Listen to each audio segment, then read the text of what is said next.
Yeah. Gra! Aha.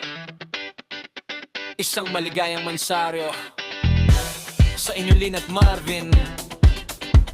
Isang matatag at pagsasamang di matitibag sa hamon ng buhay. Kahit may naninira at ang hangad ay makasira ng buhay. Inggit at galit kasama ng kanilang pinupuhunan. Masyadong personal ang pagkilala. Ang mula sa una ay agad na pawi mula sa galit ng mga ganit. At kahit sugdulan pa sa langit ang pangangatal ng mga ngipin, sabik na makahila pababa. Ang layunin ay sa relasyon ng dalawang taong nagmamahalan makasira. Ito'y sampal sa maka